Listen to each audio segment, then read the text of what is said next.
Hi hello ನಮಸ್ಕಾರ. ನಾನು ನಿಮ್ಮ ಯುವ ಪಡುಕೋಣೆ. ಕಡು ಬಡತನದಲ್ಲಿ ಹುಟ್ಟಿ ತನ್ನ ಜೀವನವನ್ನು ರೂಪಿಸಿಕೊಳ್ಳಬೇಕೆಂದು ಕಷ್ಟಪಟ್ಟು ಓದಿ ಕೆಲಸಕ್ಕೆಂದು ಸಿಲಿಕಾನ್ ಸಿಟಿ ಬೆಂಗಳೂರಿನ ಕಡೆಗೆ ಅದೆಷ್ಟೋ ಮಹಿಳೆಯರು ಪುರುಷರು ಮುಖ ಮಾಡುತ್ತಾರೆ. ಬೆಂಗಳೂರಿಗೆ ಬಂದಿರುವಂತಹ ಏನು ಅರಿವೇ ಇಲ್ಲದ ಈ ಹೆಣ್ಣು ಮಕ್ಕಳನ್ನೇ ಹುಡುಕುತ್ತಿರುವ ಒಂದು ಗ್ಯಾಂಗ್ ಇಲ್ಲಿ ಇದ್ದೇ ಇರುತ್ತದೆ. ಹೌದು, ಅನೇಕ ಹುಡುಗಿಯರಿಗೆ ಬೆಂಗಳೂರು ಅಂದರೆ ಹೇಗಿರುತ್ತದೆ, ಎಷ್ಟು ಹುಷಾರಾಗಿರಬೇಕೆಂಬುದನ್ನು ಅರಿತುಕೊಂಡಿರುವುದಿಲ್ಲ. ಹಣದ ಆಸೆಗೆ ಮರಳು ಹೋಗುವವರೇ ಇಲ್ಲಿ ಹೆಚ್ಚು. ಹೌದು ವೀಕ್ಷಕರೇ, ಇವತ್ತಿನ ದಿನಗಳಲ್ಲಿ ಮಸಾಜ್ ಸ್ಪಾ ಎನ್ನುವ ಹೆಸರಿನಲ್ಲಿ ವೇಶ್ಯವಾಟಿಕೆ ನಡೆಯುತ್ತಿರುವಂತಹ ವಿಚಾರಗಳ ಬಗ್ಗೆ ಸ್ವಲ್ಪ ತಿಳಿಯೋಣ. ಇಲ್ಲೊಬ್ಬ ಭೂಪ ಕೆಲಸಕ್ಕಾಗಿ ಹುಡುಕುತ್ತಿರುವಂತಹ ಹುಡುಗಿಯರನ್ನು ಟಾರ್ಗೆಟ್ ಮಾಡಿ ಅವರಿಗೆ ಒಳ್ಳೆಯ ಸಂಬಳ ಇರುವ ಕೆಲಸ ಕೊಡಿಸ್ತೀನಿ ಅಂತ ನಂಬಿಸಿ ಮಸಾಜ್ ಸ್ಪಾಗೆ ಸೇರಿಸಿ ವೇಶ್ಯವಾಟಿಕೆಯಲ್ಲಿ ತೊಡಗಿಸುತ್ತಿದ್ದ. ಅಲ್ಲದೆ ಕೆಲಸ ಹುಡುಕಿ ಬಂದ ಅದೆಷ್ಟೋ ಮಹಿಳೆಯರಿಗೆ ಹಣದ ಮೋಹವನ್ನು ತೋರಿಸಿ ಅವರ ಜೀವನವನ್ನೇ ತಪ್ಪು ದಾರಿಗೆ ತಳ್ಳುವಂತಹ ಕೆಲಸ ಮಾಡುತ್ತಿದ್ದ. ಆತನ ಹೆಸರು ಅನಿಲ್ ಕುಮಾರ್ ರೆಡ್ಡಿ. ಈತ ನಿರ್ವಾಣ ಇಂಟರ್ನ್ಯಾಷನಲ್ ಸ್ಪಾದಲ್ಲಿ ಇಂತಹ ಕೃತ್ಯಕ್ಕೆ ಹುಡುಗಿಯರನ್ನು ಕಳುಹಿಸುತ್ತಿದ್ದ. ಅಲ್ಲದೆ ದೆಹಲಿ, ಮಹಾರಾಷ್ಟ್ರ, ಪಶ್ಚಿಮ ಬಂಗಾಳದಿಂದ ಹುಡುಗಿಯರನ್ನು ಕರೆತಂದು ಇಂತಹ ವೇಶ್ಯವಾಟಿಕೆ ನಡೆಸುತ್ತಿದ್ದ. ನಂತರದ ದಿನಗಳಲ್ಲಿ ಸಿಸಿಬಿ ದಾಳಿಯ ವೇಳೆ ನಿರ್ವಾಣ ಸ್ಪಾನಲ್ಲಿ 44 ಮಹಿಳೆಯರನ್ನು ರಕ್ಷಣೆ ಮಾಡಲಾಗಿತ್ತು. ನಂತರ ಗುಂಡಾ ಆಕ್ಟ್ ಕೇಸ್ನಲ್ಲಿ ಈತನನ್ನು ಬಂಧಿಸಲಾಗಿದೆ.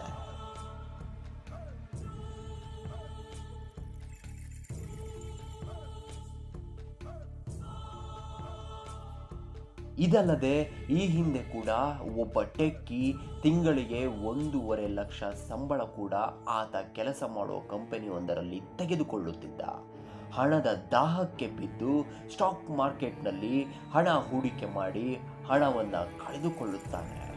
ನಂತರ ತಂತ್ರಜ್ಞಾನದಲ್ಲಿ ಹೆಚ್ಚಿನ ಜ್ಞಾನ ಹೊಂದಿದ್ದ ಈತ ಕೆಲಸಕ್ಕೆ ಗುಡ್ ಬಾಯ್ ಹೇಳಿ ಮ್ಯಾಟ್ರಿಮೋನಿ ಆ್ಯಪನ್ನು ಮಾದರಿಯಾಗಿ ತೆಗೆದುಕೊಂಡು ಅದೇ ತರಹದ ಒಂದು ಆ್ಯಪನ್ನು ಡೆವಲಪ್ ಮಾಡುತ್ತಾನೆ. ಇದರಿಂದ ಹಣ ಸಂಪಾದಿಸಲು ಶುರು ಮಾಡುತ್ತಾನೆ.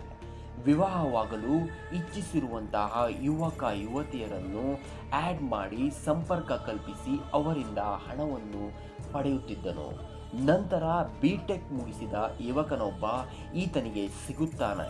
ನಂತರ ಆತನು ಹೇಳುತ್ತಾನೆ, ಒಬ್ಬರನ್ನೊಬ್ಬರನ್ನು ಸೇರಿಸುವ ಬದಲು ವೇಶ್ಯವಾಟಿಕೆ ದಂಧೆಯನ್ನು ನಮ್ಮ ಬಿಸ್ನೆಸ್ ಆಗಿ ಮಾಡೋಣ ಎಂದು ಅನೇಕ ತರಹದ ಸಲಹೆಯನ್ನು ಕೊಡುತ್ತಾನೆ. ನಂತರ ವಿದೇಶಿ ಮಹಿಳೆಯನ್ನು ಕರೆಸಿ ವೇಶ್ಯವಾಟಿಕೆಯನ್ನು ನಡೆಸಲು ಶುರು ಮಾಡುತ್ತಾರೆ. ಅಲ್ಲದೆ ಈ ಬಿಟೆಕ್ ಓದಿರುವಂಥ ಹುಡುಗನಿಗೆ ವಿದೇಶಿಯ ಮಹಿಳೆಯ ಜೊತೆ ಒಳ್ಳೆಯ ಬಾಂಧವ್ಯ ಕೂಡ ಇತ್ತು. ಇದರಿಂದ ಈ ಒಂದು ಕೆಲಸ ಈತನಿಗೆ ಸುಲಭವಾಗಿಯೇ ಆಯಿತು. ದಿನ ಕಳೆದಂತೆ ಈ ದಂಧೆಯಿಂದ ತುಂಬ ಹಣವನ್ನು ಮಾಡಿ ಅನೇಕ ವರ್ಷಗಳ ಕಾಲ ಇದನ್ನು ನಡೆಸುತ್ತಾರೆ. ಕೊನೆಗೆ ಈ ವಿಚಾರ ತಿಳಿದ ಬೈಯಪ್ಪನಹಳ್ಳಿ ಪೊಲೀಸರು ಆರೋಪಿಗಳನ್ನು ಬಂಧಿಸುವಲ್ಲಿ ಯಶಸ್ವಿಯಾಗುತ್ತಾರೆ.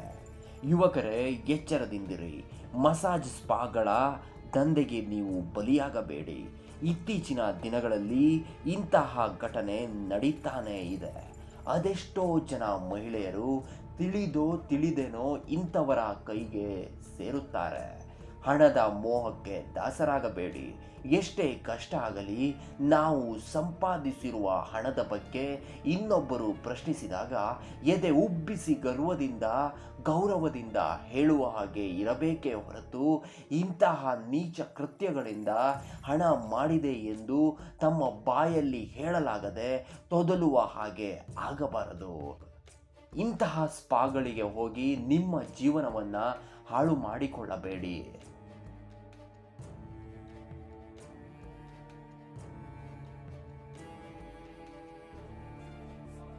ಇನ್ನು ನಮ್ಮ ಚಾನಲನ್ನು ಸಬ್ಸ್ಕ್ರೈಬ್ ಮಾಡದಿದ್ದರೆ ದಯವಿಟ್ಟು ಸಬ್ಸ್ಕ್ರೈಬ್ ಮಾಡಿ.